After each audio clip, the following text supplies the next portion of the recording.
My fiancée texted, "I canceled your therapy. You don't need it. You need to man up." I had PTSD from military service. I replied, "Therapy saves lives." Then I called my therapist, apologized, rescheduled, and ended the engagement during that very session. Well, my therapist said, "That was the healthiest decision I've seen you make." I, 32 male, served 6 years in the Army. 2 deployments. Infantry. I'm not going to get into the specifics of what I saw because that's between me and my therapist and the ceiling I stare at some nights when sleep decides to take the evening off. What I will say is that I came home different from who I left. Everyone does. Some guys hide it better. I wasn't one of them. I got out at 26 and spent about a year being a complete disaster. Drinking too much. Couldn't hold a schedule. Startled at everything. Car backfires, fireworks on the 4th of July, someone dropping a pan in the kitchen. Classic stuff. The VA diagnosed me with PTSD, which wasn't exactly a plot twist, and got me connected with a therapist through their mental health program. That therapist changed my life. I'm not being dramatic. I mean it literally. I was in a dark place. Not actively dangerous, but the kind of dark where you stop seeing the point of things. And this man pulled me back inch by inch over 2 years. We did cognitive processing therapy, EMDR, the whole toolkit. Slow, painful, unglamorous work. No montages. Just sitting in a beige office twice a month talking about things I'd rather forget until they stopped controlling me. By the time I met my fiancée, I was in a stable place. Working full-time as a warehouse supervisor for a logistics company. Making $52,000 a year. On a truck. Had a routine. Still seeing my therapist twice a month because maintenance matters. You don't stop taking insulin just because your blood sugar's normal. We met through a mutual friend at a barbecue. She was funny, direct, easy to be around. She worked as a dental hygienist. Solid job, good benefits. We clicked fast. Started dating. Moved in together after about 10 months. I proposed at 14 months. Maybe too fast. My therapist actually flagged that. But I was in love and feeling stable for the first time in years, and I thought, this is it. I was upfront about the PTSD from the start. Third date, actually, I told her I was a veteran, that I had PTSD, and that I was in ongoing therapy. I told her what it looked like on bad days. Insomnia, occasional nightmares, sensitivity to loud noises, sometimes needing to leave crowded places. I told her this wasn't going away and that managing it was a permanent part of my life. She said, "I think it's brave that you're getting help." That sentence made me fall for her. I wish it hadn't. For the first year, she was supportive, or at least she performed support well. She'd ask how my sessions went. She'd give me space on bad nights. When I had a rough episode after a car accident on the highway triggered a flashback, nobody was hurt. Just a fender bender, but the sound of impact put me somewhere else for about 30 seconds. She held my hand in the parking lot and didn't ask questions. I thought, this woman gets it. Then we got engaged and something shifted. It started small. She'd make comments about the therapy schedule. Again, didn't you just go? My sessions were every other Tuesday. They've been every other Tuesday for 3 years. Nothing had changed, but suddenly it was an inconvenience. It became about money. Each session through the VA was covered, but I paid a $15 copay. $30 a month. She said we should redirect that money toward wedding planning. $30 a month. Toward a wedding. I said no. Then the comments got more pointed. She started saying things like, "Other veterans move on. Why can't you?" And "My uncle served and he doesn't go to therapy." Cool. Her uncle did 2 years in the reserves and never deployed. Not exactly the same resume. About 3 months before the wedding, the mask came fully off. We were at her parents' house for Sunday dinner. Her dad asked me how I was doing. Genuine guy, I always liked him. I mentioned I'd had a good therapy session that week. Casual. No details. Just a positive comment. My fiancé, from across the table, said, "He's still doing the therapy thing. I keep telling him he doesn't need it anymore." The table went quiet. Her dad looked at her. Her mom looked at her plate. Her brother, who I actually got along with really well, stared at her like she'd grown a second head. Her dad said, "Therapy is important. Let the man take care of himself." She rolled her eyes at her own father defending mental health care for a combat veteran. I stared at my mashed potatoes and said nothing. I should have said something. I know that now. 2 weeks later, on a Tuesday morning, I was getting dressed for work. My therapy appointment was scheduled for 4:30 p.m. I'd arranged with my supervisor to leave 30 minutes early, same as I'd been doing for years. My phone buzzed. Text from my fiancée. Hey, so I called your therapist's office and canceled your appointment today. You don't need it. You need to man up. Let's use that time to go look at table settings for the reception. Love you. I read it 3 times. She called the VA mental health clinic, identified herself as my fiancée, and canceled my appointment. Now, important detail, she wasn't able to access my actual records because of HIPAA, but the front desk scheduling system allowed cancellations from anyone who called with the patient's name and date of birth. It's a flaw in the system, and yeah, I've since flagged it. But at that moment, my appointment was canceled and she was talking about table settings. I sat on the edge of the bed for about 5 minutes. Not angry yet, just still. That military stillness where your brain goes quiet and starts processing tactically instead of emotionally. Then I texted back, "Therapy saves lives." She sent a laughing emoji, an actual laughing emoji. I picked up the phone and called my therapist's office directly. Got the receptionist. Apologized for the confusion. Explained that the cancellation was unauthorized. She was understanding. Said it happened more often than you'd think, which is both reassuring and deeply sad. Rescheduled for the same day, 5 p.m. slot that had just opened. I went to work. Got through the day. Drove to my appointment. And in that session, sitting in the beige chair I'd been sitting in for 3 years, I told my therapist everything. The comments, the escalation, the cancellation, the man up text, the laughing emoji. My therapist listened. He does this thing where he doesn't react immediately, just absorbs, processes, then responds. When I finished, he asked me one question. "What do you want to do?" And I said, "I want to end the engagement." He nodded. Then he said, and this is verbatim because I'll never forget it, "That might be the healthiest decision I've seen you make in 3 years." I drove home, walked into the apartment, and told her we were done. Update 1. The fallout 10 days later. So, telling your fiancé the engagement is off while she's comparing napkin swatches is an experience I wouldn't recommend, but I also wouldn't take back. She was sitting at the dining table with her laptop open, wedding Pinterest boards everywhere, and I walked in and said, "We need to talk." She said, "If this is about the therapy thing, I already said I was sorry." She had not said she was sorry. Not once. Not in any form. I pointed this out. She said, "I meant to. Anyway, it's not a big deal. I was trying to help. You canceled a PTSD therapy appointment for a combat veteran so we could look at table settings. Because you need to start prioritizing US over your past. The wedding is in 3 months. There's not going to be a wedding." She stared at me. Then she laughed. Not a real laugh. That defensive, dismissive laugh people do when they think you're bluffing. "Okay, drama king. Sit down. I'm not being dramatic. I've thought about this. I talked to my therapist. This is done." The laughter stopped. Her face changed. And then the tears started. Immediately. Like a switch.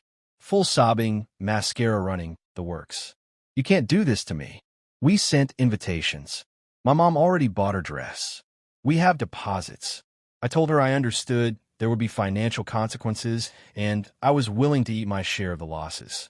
I wasn't going to leave her holding the bag on deposits. That's not who I am. But the relationship was over. She grabbed my arm. "You're throwing away our future because of one text." It wasn't one text. It was one text that showed me exactly what you think of me. "I think you're strong. That's why I said man up, because you are a man and you don't need a therapist to tell you that. I need a therapist because I watch people die and it broke something in my brain. That's not weakness. And anyone who thinks it is doesn't get to marry me." She cried for another hour. I sat with her because despite everything, I'm not going to just walk away while someone's falling apart. But I didn't budge. And eventually she packed a bag and went to her mom's house. The next morning, her mother called me. Now, her mom is a piece of work. I'd been polite to her for 2 years, but she'd always treated me like I was slightly beneath her daughter. Little comments about my blue-collar job. questions about whether I'd thought about going back to school. Once she asked me, at Thanksgiving, if my PTSD ever made me violent toward women. In front of 7 people. I said no. Her dad apologized to me later in private. Good man. Wrong wife. Her mom called and opened with, I always knew you weren't ready for commitment. Men with your issues shouldn't be making promises they can't keep.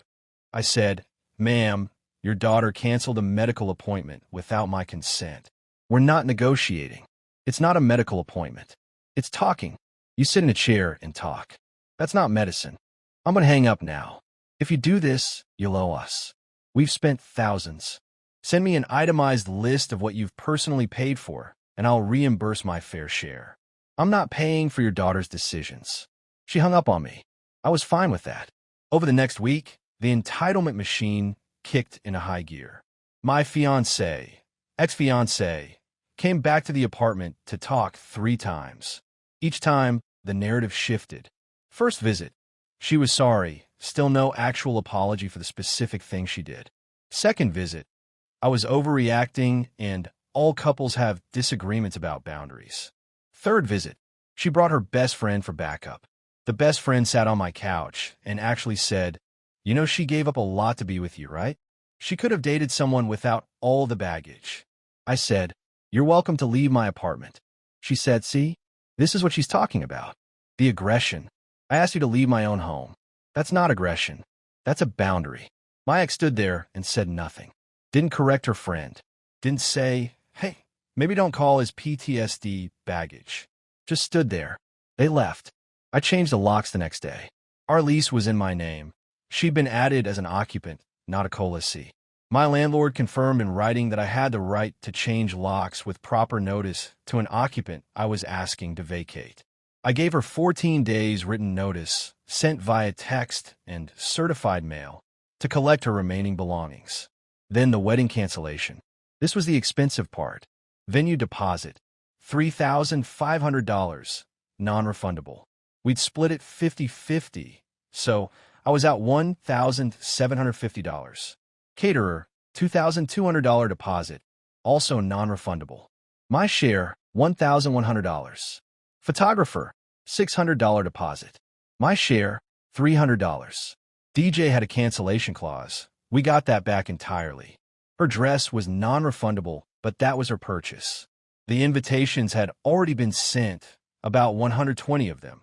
So there was the humiliation factor of contacting everyone. I sent a simple message to everyone on my side. The wedding has been called off. I appreciate your support and understanding. Didn't explain, didn't bash her, just the facts. She told people I had a mental breakdown and couldn't handle the pressure of commitment. She told her family I was unstable. She told our mutual friends I'd been getting worse, and she'd been walking on eggshells. That's the one that got me. Walking on eggshells. She took the language of living with someone who has PTSD, real, painful, legitimate language, and weaponized it to make herself the victim. Total financial damage to me from the canceled wedding. About $3,150 in lost deposits, plus another $400 in random stuff. Postage for the invitations, a non-refundable tux rental deposit, a couple of small things. Call it $3,600. Not devastating, but not nothing for a guy making $52,000. Update 2. The escalation and the VA, 3 weeks later. This is the update I didn't want to write, but here we go. After the breakup went public, my ex launched a campaign. Not on social media. She was smarter than that. She went person to person. Old school whisper network. She told my ex-fiancé's version of events to every mutual friend, every distant acquaintance, every person who'd RSVP'd to the wedding. In her version, I was a ticking time bomb who refused to get better and snapped when she tried to lovingly redirect my treatment. She actually used the word redirect, like my PTSD therapy was a misbehaving GPS. But here's where she really crossed the line. She contacted my employer, not formally. She didn't call HR. She called the front office of the warehouse and asked to speak with my direct supervisor. When a receptionist asked what it was regarding, she said, and I know this because the receptionist told me later I'm concerned about a safety issue with one of your employees. A safety issue? She was going to tell my boss that I was mentally unstable. At a warehouse where I supervise a team of 12 people operating forklifts and heavy machinery. If that seed got planted, that I was an unsafe person to have in a supervisory role around equipment, that's not just embarrassing. That's career-ending. The receptionist, bless her, didn't transfer the call. She took a message and brought it to me first. She said, "Some woman called about a safety concern about you. Didn't leave a name, but the caller ID showed your ex's number. Thought you should know." I went straight to HR. I didn't wait. Didn't try to handle it quietly. I walked into the HR manager's office and laid it all out. The breakup, the therapy cancellation, the harassment, and now the call to my workplace. I told them my ex was attempting to sabotage my employment, and I wanted it on record. The HR manager was a veteran herself, Navy, 8 years. She listened to the whole thing with this expression that was half sympathy, half barely contained fury. She said, "We don't take anonymous tips about employee mental health from unidentified callers. And frankly, any further calls from this number will be documented as harassment." She flagged the number in their system. She also said, and this was above and beyond, "Your therapy is your business and your service record is something to be proud of. Don't let anyone make you feel otherwise." I almost lost it in her office. Didn't, but almost. Now, I could have let it go there. The call didn't reach my supervisor. No damage was done. I could have moved on. But she tried to take my job. The thing that kept my lights on, my truck running, my co-pays paid. She tried to dismantle my livelihood using my mental health as a weapon. And I wasn't going to pretend that didn't happen. I called my therapist, not for an emergency session, for advice. I told him what happened. He said something I didn't expect. He told me the VA had a patient advocacy office that handled situations where a veteran's mental health treatment was being interfered with by outside parties. He said what she'd done, canceling my appointment, and now attempting to use my treatment status against me professionally, might fall under a pattern that the advocacy office would want to know about. I called the VA patient advocate the next day. They were incredibly responsive. The advocate I spoke with took a detailed report and said that unauthorized cancellation of a veteran's mental health appointment was something they documented for systemic tracking purposes. They also updated my file so that no future appointments could be canceled by anyone but me, with a verbal password I'd set up. That should have been the default, but now it was ironclad. But here's what really mattered. The advocate connected me with a veteran's legal aid attorney.